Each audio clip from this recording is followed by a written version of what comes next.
बोलो।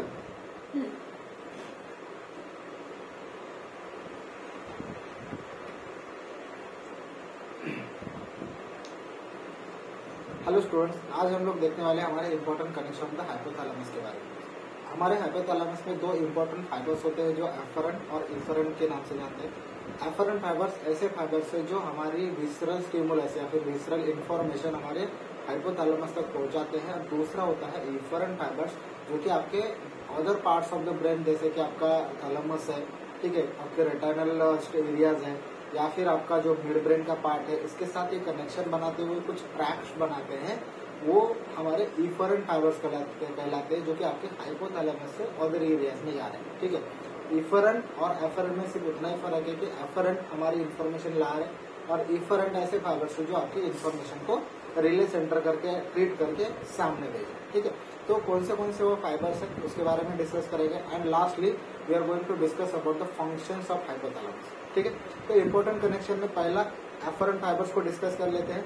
Efferent fibers में आपका hypothalamus receive the visceral sensation through the spinal cord and the brain stem और spinal cord से जो भी आपकी विसरल इंफॉर्मेशन आ रही है, विसरल सेंसेशंस आ रहे हैं, वो आपके हाइपोथैलेमस तक यहाँ पर रीच हो रहे हैं। It also connected to the several centers are associated with the olfactory pathway, including the pyriform cortex, which is the known for olfaction.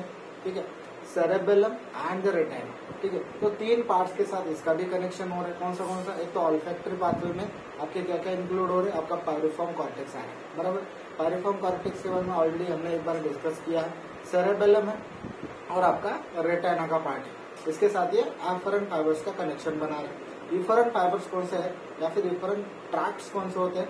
एक तो है अपना सुप्रा ऑप्टिको हाइपोफाइजियल ट्रैक्ट। अब इसमें जो हमारा सुप्रा ऑप्टिक रीजन था और हाइपोफाइजिस मतलब आपका जो पिट्यूटरी वाला पार्ट होता है उसके साथ ये कनेक्शन बनाता है, इसलिए इसको सुप्रा ऑप्टिको हाइपोफाइजियल ट्रैक्ट कहलाते हैं। ठीक है, और ये कहाँ से करना? From the optic nuclei. Optic nuclei के बारे में हमने लास्ट लेक्चर में डिस्कस किया है। To the pars posterior, pars tuberalis and the pars intermedia hypophysis cerebri. जो हाइपोफाइसिस सेरेब्री मतलब हमारा जो पिट्यूटरी ग्लैंड है उसका जो एंटीरियर पार्ट होता है ना, उसको हम लोग कहते हैं adeno hypophysis which is the glandular part. और दूसरा है हमारा neuro hypophysis which is the posterior part. अब जो एंटीरियर पार्ट होता है वो तीन पार्ट्स में यहाँ पर डिवाइडेड होता है। ठीक है, जिसमें पार्स ट्यूबरलिस है, पार्स इंटरमीडिया है, पार्स पोस्टीरियर है। तो ये सारे कनेक्शन जो एंटीरियर पार्ट्स में आते हैं उसको हमारा जो ऑप्टिक न्यूक्लिया है वो कनेक्ट कर रहा है। मतलब जो भी इंफॉर्मेशन हमारे हाइपोथैलेमस की है या फिर जो भी कंट्रोल्ड है हमारे हाइपोथैलेमस का, वो आपके एंटीरियर पिट्यूटरी पे आ रहा है। इसीलिए इस ट्रैक को, इस कनेक्शन को हम कहते हैं सुप्रा ऑप्टिको हाइपोफाइजियल ट्रैक। अब ये नाम याद रखने से पहले आपको सिर्फ इसका जो वर्ड है ना वो आपको ध्यान में रखना है। सुप्रा ऑप्टिको मतलब ये आपका हाइपोथैलेमस का एक रीजन है, बराबर। उसमें आपको ऑप्टिक न्यूक्लिया दिख रहा है।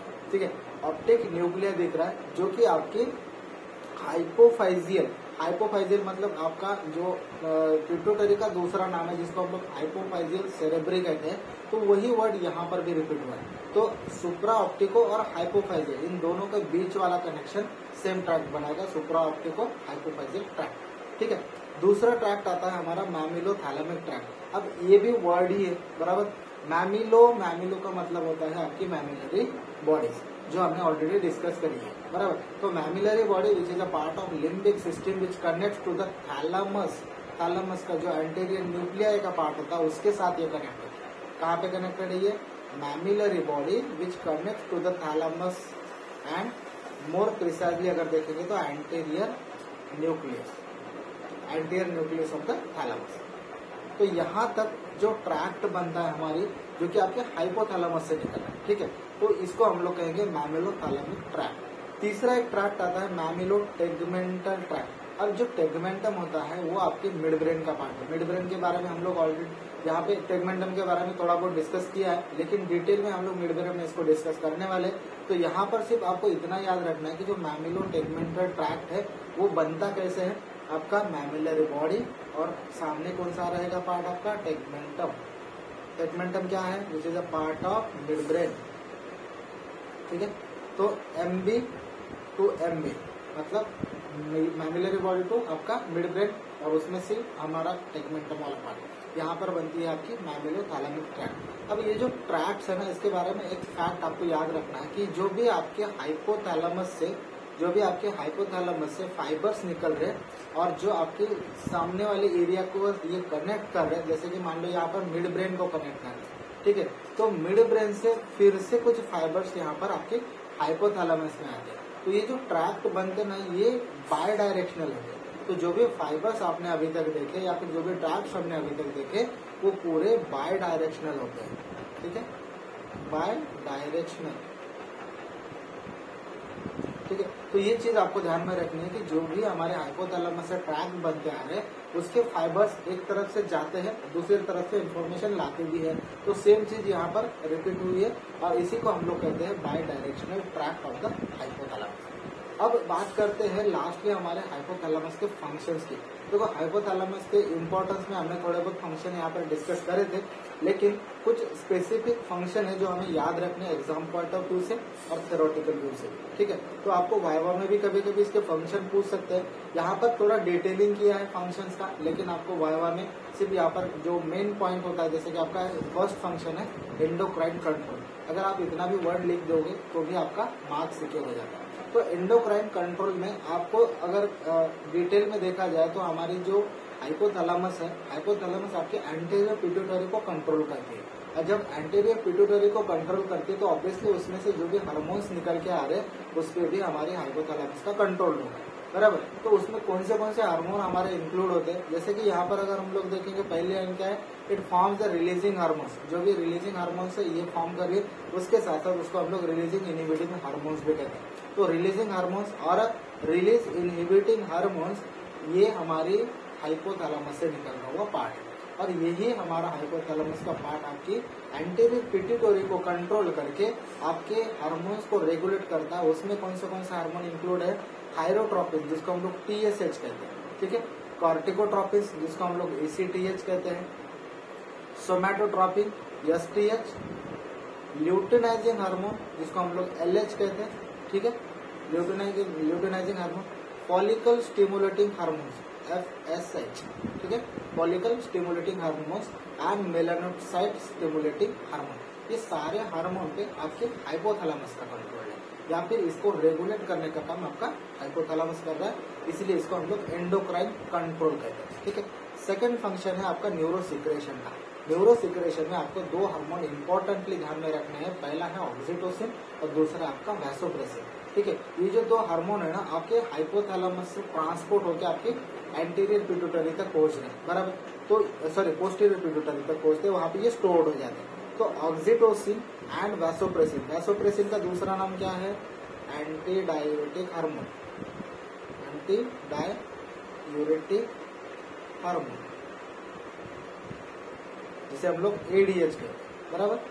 तो ये वैसोप्रेसिन और oxytocin which are secreted by the hypothalamus and transferred to the infundibulum and ultimately posterior lobe of the hypophysis cerebelli। मतलब आपके posterior lobe के पिट्यूटरी ग्लैंड के posterior lobe में ये जाके स्टोर्ड हो रहा है, लेकिन सीक्रेट कहाँ से हुआ, आपके हाइपोथैलेमस, ठीक है। कौन से ऑक्सीटोसिन एंड वैसोप्रेसिन, ठीक है। अब तीसरा फंक्शन है हमारे हाइपोथैलेमस का, जो है आपका जनरल ऑटोनॉमिक फंक्शन। अब यहाँ पर एक चीज हमें ध्यान में रखनी है कि जनरल ऑटोनॉमिक इफेक्ट और फंक्शन, इसका मतलब क्या है। देखो हमारा हाइपोथैलेमस दो पार्ट्स में डिवाइडेड था, ठीक है, एक एंटीरियर पार्ट है और एक पोस्टीरियर पार्ट, ठीक है, जो हमने ऑलरेडी डिस्कस किया है। उसके बाद में इसके तीन पार्ट्स भी हमने देखे, लैटरल, मीडियल और हमारा इंटरमीडिएट पार्ट। एंटीरो पोस्टीरियर इसको 4 जोन में डिवाइड करते, वो भी हमने सीखा है। लेकिन मोटा मोटा एक मान लेते हैं कि आपका जो एंटीरियर थैलेमस है, हाइपोथैलेमस है, वो जो आपका ऑटोनॉमिक नर्वस सिस्टम का पार्ट कवर करता है, उसे हम लोग पैरासिम्पैथेटिक कहते हैं, ठीक है। तो यहाँ पर आपका एंटीरियर पार्ट क्या कवर कर रहा है, पैरासिम्पैथेटिक एक्टिविटी आपकी कवर कर रहा है, और पोस्टीरियर पार्ट कवर करता है आपका सिंपैथेटिक एक्टिविटी को कंट्रोल कर रहा है। तो अब यहाँ पर मान लेते हैं कि आपका एंटीरियर पार्ट अगर हम लोग स्टिमुलेट करते हैं, मतलब आपकी पैरासिम्पैथेटिक एक्टिविटी को अगर हम लोग स्टिमुलेट करते हैं, तो उसके क्या क्या इफेक्ट आपको बॉडी पे दिखेंगे। आपको पैरासिम्पैथेटिक और जो हमारा सिंपैथेटिक वर्ड है ये आपको पता होना चाहिए, ठीक है।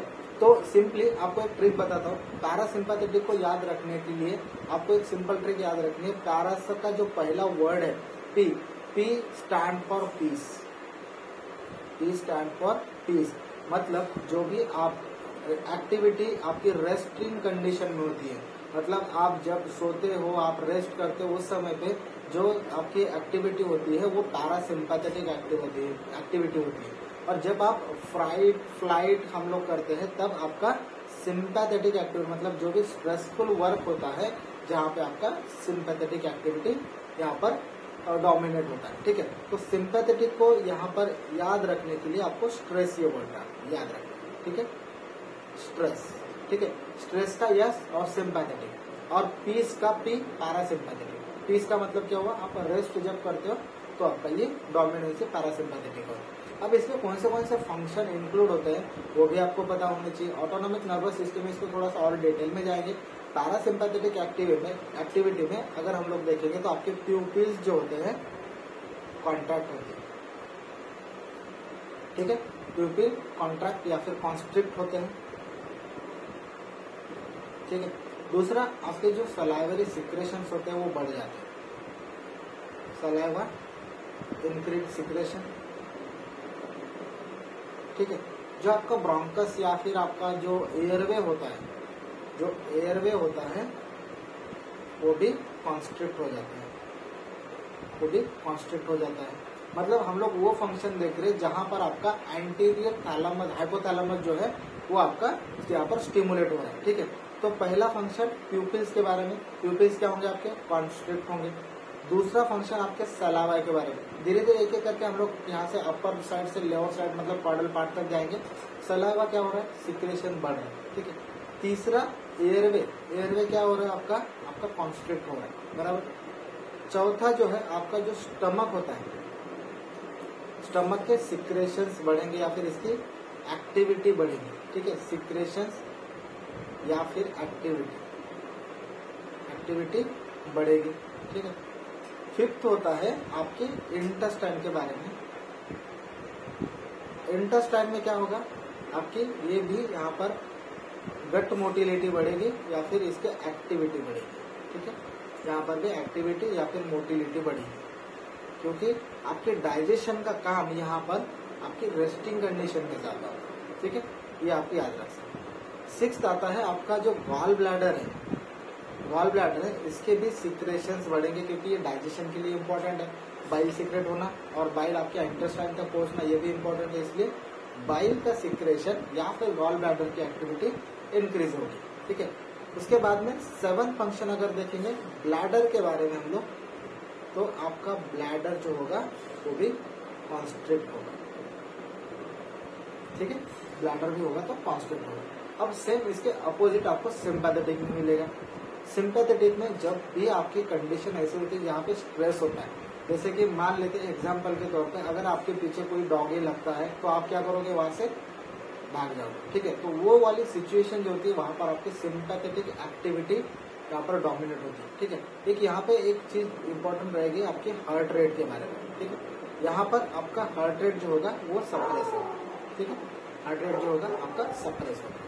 अब इसके अपोजिट में अगर सिंपैथेटिक एक्टिविटी को देखोगे आप, तो सिंपैथेटिक एक्टिविटी में आपके प्यूपिल्स डायलेट होंगे, सलाइवा आपका डिक्रीज होगा, एयरवे आपके डायलेट होना स्टार्ट होंगे या फिर उसको हम लोग रिलैक्स कहते हैं।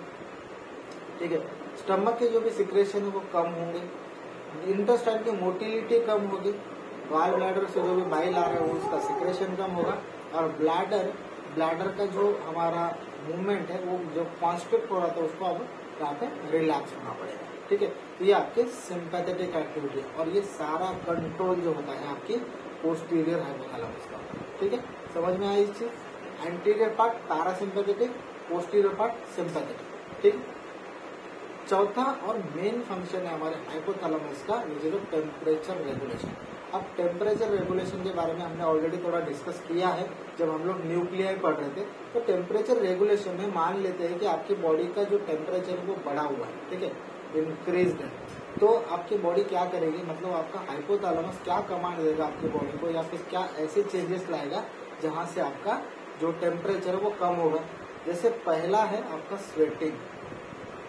ठीक है, क्योंकि आपके बेसिकली आपके हाइपोथैलेमस का एक मेन फंक्शन है सर्वाइवल। सर्वाइवल कैसे करेगा, वो आपकी बॉडी का होम्योस्टेसिस मेंटेन करके, ठीक है। तो इसीलिए ये सबसे इम्पोर्टेंट फंक्शन होता है आपके हाइपोथैलेमस का, क्योंकि आपका होमोस्टेसिस मेंटेन रहना आपकी सर्वाइवल के लिए इम्पोर्टेंट है। तो जब भी आपका टेम्परेचर बढ़ेगा तो बॉडी आपकी स्वेटिंग करने लगेगी, बॉडी आपकी पैंटिंग करने लगेगी, ठीक है। स्वेटिंग होगा, पैंटिंग होगा। पैंटिंग मतलब आपको थोड़ा सा सांस फूले जैसा लगेगा या फिर घबराहट जैसी लगेगी, ये वाला पार्ट है, ठीक है। दूसरी चीज यहाँ पे हीट का प्रोडक्शन बंद होगा, मतलब आपके बॉडी में जहाँ पर भी टिश्यू से हीट प्रोड्यूस हो रही है तो आपका हीट का जो प्रोडक्शन है वो कम हो जाएगा। तो ये तीनों चेंजेस आपके साइमल्टेनियसली होने वाली, स्वेटिंग होगा, पैंटिंग होगा और आपका हीट का प्रोडक्शन कम होगा जब आपका टेम्परेचर ऑलरेडी इंक्रीज है। अब मान लेते हैं कि बॉडी में टेम्परेचर डिक्रीज है, जिसको हम लोग हाइपोथर्मिया कहते हैं, और इंक्रीज टेम्परेचर को हम लोग हाइपरथर्मिया कहते हैं, ठीक है। तो जब हाइपोथर्मिया होगा तो बॉडी क्या करेगी, पहले तो टेम्परेचर बढ़ाने के लिए आपको शिवरिंग होगा, ठीक है। पहले आपको शिवरिंग होगा, ठीक है। जो जितना भी हीट का प्रोडक्शन है वो नॉर्मल से थोड़ा ज्यादा होगा, ठीक है। हीट का प्रोडक्शन जो होगा वो नॉर्मल से ज्यादा होगा। दूसरी चीज क्या होगी, यहाँ पे वैसो कॉन्स्ट्रिक्शन होगा, ठीक है, वैसो कॉन्स्ट्रिक्शन होगा। तो ये सारे चेंजेस जो है आपके बॉडी अपने आप करती है जब आपका हाइपोथैलेमस प्रॉपरली वर्क करता है, ठीक है। तो टेम्परेचर रेगुलेशन के लिए दो चीजें आपको ध्यान में रखनी है। एक तो इंक्रीज टेम्परेचर अगर होगा तो बॉडी नॉर्मलाइज करने की कोशिश करेगी by the process of sweating, painting and heat production less, ठीक है। जब इसके अपोजिट की कंडीशन होती है, जब यहाँ पे आपका टेम्परेचर कम है, मतलब आपको हाइपोथर्मिया है, वहां पर आपकी बॉडी शिवरिंग करने लगेगी, आपका हीट प्रोडक्शन बढ़ने लगेगा। दूसरी चीज आपको वैसा कॉन्स्ट्रिक्शन होगा ताकि आपका टेम्परेचर मेंटेन हो जाए या फिर आपका नॉर्मल टेम्परेचर तक आ जाए, ठीक है। ये हुआ आपका टेम्परेचर रेगुलेशन वाला वर्क। पांचवा वर्क है आपका regulation of food and water intake. ये बहुत इंटरेस्टिंग चीज है कि आपका जो हाइपोथैलेमस है ना, वो मान लेते कि दो पार्ट्स में डिवाइडेड कर लेते, ठीक है। दो पार्ट्स में आपका डिवाइड है, एक है आपका लैटरल पार्ट और आपका मिडिल पार्ट। जो लैटरल वाला पार्ट होता है which is known for hunger, which is known for hunger and thirst. मतलब क्या हुआ कि जो भी आपको भूख लग रही है, जो भी फूड का आपको या फिर इंटेक लेने का जो भी आपको डिजायर हो रहा है, वो आपकी लैटरल साइड वाला, सॉरी मीडियल साइड वाला पार्ट, ठीक है, मीडियल साइड। लैटरल वाला जो पार्ट होता है ना, लैटरल वाला पार्ट, सॉरी यहाँ पर ये जो थर्स्ट है वो लैटरल साइड पे, सॉरी, ठीक है। मीडियल साइड पे आपका हंगर है, ठीक है। लैटरल साइड पे आपका सटाइटी है और थर्स्ट है, ठीक है। तो जहां पर मान लेते हैं कि आपका जो हंगर वाला साइड है, जो कि मीडियल साइड है, वहां पर अगर कुछ यहाँ पर लीजन होगा या फिर इसका स्टिमुलेशन हम लोग करते हैं, जब स्टिमुलेट इसको करेंगे तो ऑब्वियसली हम लोगों को भूख ज्यादा लगेगी, ठीक है। यहाँ पर भूख ज्यादा लगेगी और जो सटाइटी या फिर फुलनेस वाला सेंटर होता है, फुलनेस वाला सेंटर अगर ये डैमेज होगा तो क्या होगा, सटाइटी मतलब फुलनेस आपको फील ही नहीं होगा और आपका हंगर जो है वो स्टिमुलेट होगा, तो क्या होगा, आप ओवर ईटिंग करोगे, ठीक है। ओवर ईटिंग करोगे जिसको हम लोग हाइपरफेजिया कहते हैं, ठीक है, जिसे हम लोग हाइपरफेजिया कहते हैं। दूसरी चीज इसके बारे में क्या है, जहाँ पे आपका जो ये सटाइटी वाला सेंटर स्टिमुलेट हो गया, ठीक है, मतलब आपको अगर फुलनेस वाला सेंटर स्टिमुलेट हो गया और जो हंगर वाला सेंटर है वो अगर डैमेज हो गया, इसके अपोजिट कंडीशन है। तो अगर हंगर वाला सेंटर डैमेज होगा और सटाइटी वाला सेंटर अगर स्टिमुलेट होगा तो आपको भूख नहीं लगेगी, आपको सिर्फ फुलनेस महसूस होगा, ठीक है। तो उसकी वजह से क्या होगा, आप खाना कम खाओगे, ठीक है। इसको हम लोग हाइपोफेजिया कहते हैं, हाइपोफेजिया। या फिर आपको भूख ही नहीं लगेगी, आप खाना ही नहीं खाओगे, जिसे हम लोग अफेजिया कहते हैं, ठीक है, अफेजिया। अब यहाँ पे ना एक वर्ड आपको ध्यान में रखना, ये अफेजिया का स्पेलिंग मोस्टली आपको ध्यान में रखना। अफेजिया के स्पेलिंग में आपको यहाँ पर GIA नजर आ रहा है, जहाँ पर आपको ये डाइट के हिसाब से बता रहा है, या फिर डाइट इसका एक मेन वर्ड है, ठीक है, या फिर डाइट के रिलेटेड है। लेकिन एक वर्ड ऐसा आता है जहाँ पर अफेजिया मतलब आपका यस आता है, ठीक है। यहाँ जी हटा के अगर यस आता है तो ये टोटली वर्ड चेंज हो जाता है, और ये अफेजिया और ये अफेजिया इसका मतलब पूरा तरह से बदल जाता है। ये अफेजिया मतलब आपको यहाँ पर भूख नहीं लगेगी, आप खाना नहीं खाओगे, लेकिन ये अफेजिया मतलब जहाँ पे यस आता है, it is inability to speech, inability to speech और कम्युनिकेट,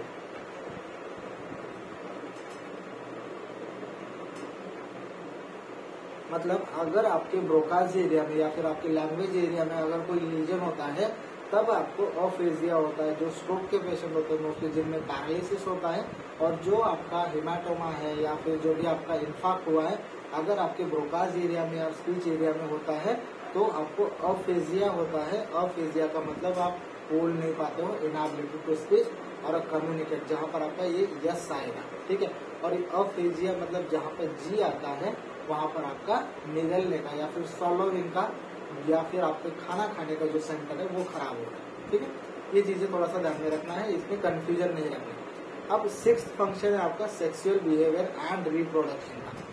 यहाँ पर एक चीज हमेशा ध्यान में रखो कि आपका जो मेन फंक्शन है हाइपोथैलेमस का, उसमें 2 फंक्शन हमने देखे थे, एक तो सर्वाइवल और दूसरा continuation of species, continuation of spaces.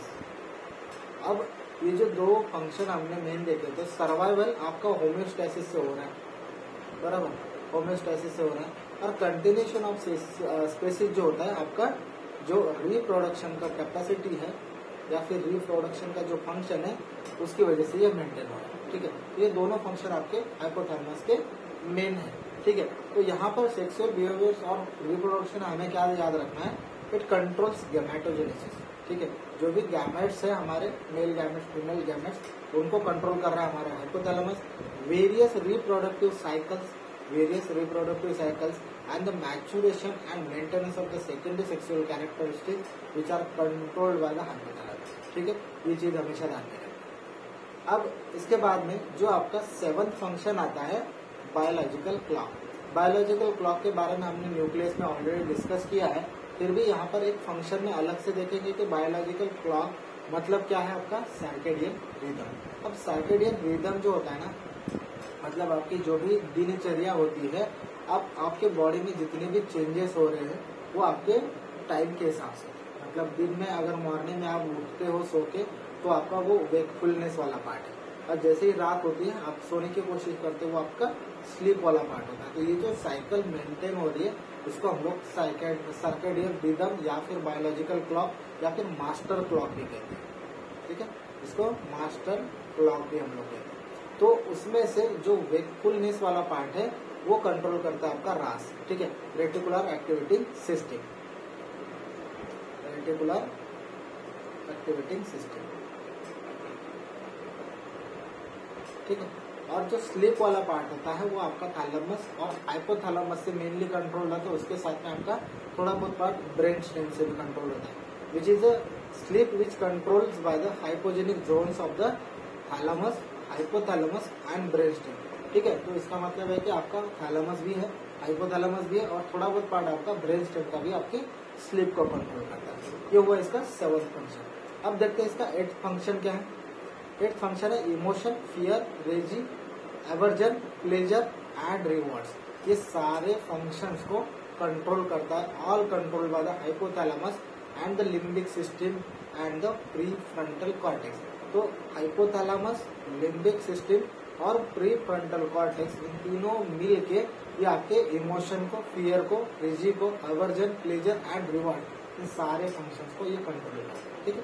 ये फंक्शन है हमारे हाइपोथैलेमस के, जो आपके other parts of the brain के साथ मिल के ये कंट्रोल करते हैं। जैसे कि आपके ये जो हमारा थैलेमस, लिम्बिक सिस्टम, उसके साथ ब्रेन स्टेम का कुछ पार्ट, ब्रेन हमारे सेरेब्रम का कुछ पार्ट मान लो, उसके साथ साथ हमारा जो मिड ब्रेन है उसके साथ भी ये मिलके काम करता है और आपकी पूरी बॉडी में होम्योस्टेसिस मेंटेन करने का ये काम करता है, ठीक है। तो ये हमारा हाइपोथैलेमस हुआ, ठीक है। यहाँ पर हमारा ऑलमोस्ट फोरब्रेन का पार्ट कंप्लीट होता हुआ दिखता है, लेकिन एक मेन पार्ट हमारा बचता है यहाँ पे, जो आपके बेजल न्यूक्लियर और हमारा इंटरनल कैप्सूल था।